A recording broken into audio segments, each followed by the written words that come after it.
فوج اور عمران خان کے درمیان دوری کو آصف علی زرداری نے سب سے پہلے بھانپ لیا تھا۔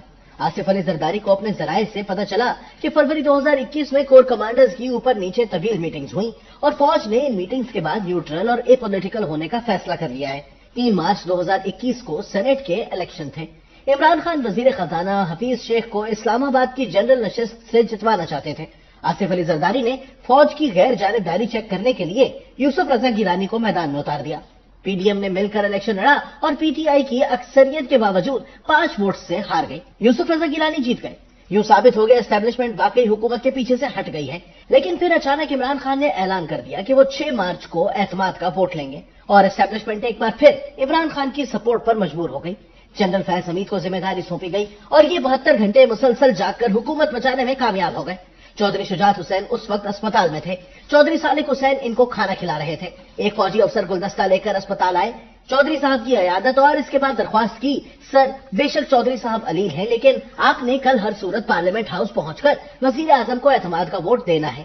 صالح حسین دوسرے دن جب تک پارلیمنٹ ہاؤس نہیں پہنچ گئے انہیں اس وقت تک فون آتے رہے۔ طارق بشیر چیمہ بہاولپور میں تھے۔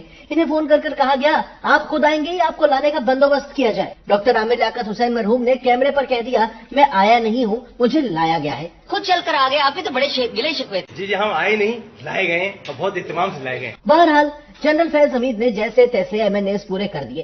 آخری ووٹ غلام بی بی بھروانا تھی، یہ نہیں مان رہی تھی، لیکن پھر آخر میں آرمی چیف کو بتایا گیا یہ بھی جنگ سے نکل پڑی ہیں اور ہماری گاڑی ان کے پیچھے پیچھے ہے۔ یوں 6 مارچ کو اعتماد کا ووٹ ہوا اور پی ڈی ایم کو ایک بار پھر یہ میسج چلا گیا کہ فوج نیوٹرل ہونے کے باوجود عمران خان کی حکومت نہیں کرنے دے گی۔ اعتماد کے ووٹ کے بعد آصف علی زرداری کی کراچی شفٹنگ کا واقعہ بھی پیش آ گیا۔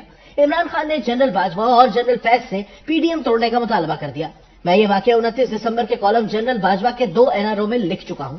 مجھے اس کے بعد زرداری صاحب کے وکیل اور سابق وزیر قانون سینیٹر فاروق ایچ نائک کا فون آیا۔ ان کا کہنا تھا آصف علی زرداری کی باقاعدہ ضمانت ہوئی تھی اور یہ اس کے بعد کراچی شفٹ ہوئے تھے، جبکہ ان کے مقدمات بدستور اسلام آباد ہی میں چلتے رہے۔ میں نائک صاحب کا احترام کرتا ہوں، انہیں چیلنج نہیں کر رہا، لیکن میری اطلاعات کے مطابق جنرل فیض نے عمران خان کی ہدایت پر آصف علی زرداری کو نیب اور عدالت سے رعایت لے کر دی تھی اور رعایت کے بعد 2 واقعات ہوئے تھے۔ زرداری صاحب کراچی چلے گئے اور یوسف رضا گیلانی کو سینٹ میں حکومت کی اتحادی باب پارٹی کے 4 ارکان کے ووٹ دے کر اپوزیشن لیڈر بنا دیا گیا تھا۔ یہ جنرل فیض کی مہربانی تھی اور یوں پی ڈی ایم ٹوٹ گئی۔ ستمبر 2020 میں ایف اے ٹی ایف کے بل کی منظوری کے موقع پر ایک بار پھر مداخلت ہوئی، جس کے بعد اپوزیشن مایوس ہو گئی، لیکن جنرل باجوہ نے ملک محمد احمد کے ذریعے نون لیگ کے قائدین کو پیغام بھجوایا اب کسی کو فون نہیں آئے گا، اور یہ وہ ٹرننگ پوائنٹ تھا جس کے بعد چیزیں بدلنا شروع ہو گئی۔ پی ڈی ایم دوبارہ ایکٹیو ہوئی اور حکومت گرتی ہوئی دیوار کی طرح آہستہ آہستہ گرتی چلی گئی۔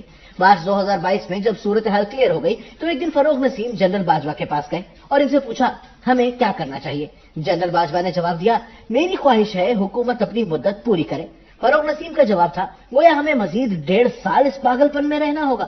فروغ نسیم نے چند دن بعد جنرل باجوہ کو فون کیا اور کہا سر آپ سے خالد بھائی یعنی خالد مقبول صدیقی بات کرنا چاہتے ہیں، اور اس کے بعد فون خالد مقبول کے ہاتھ میں پکڑا دیا گیا۔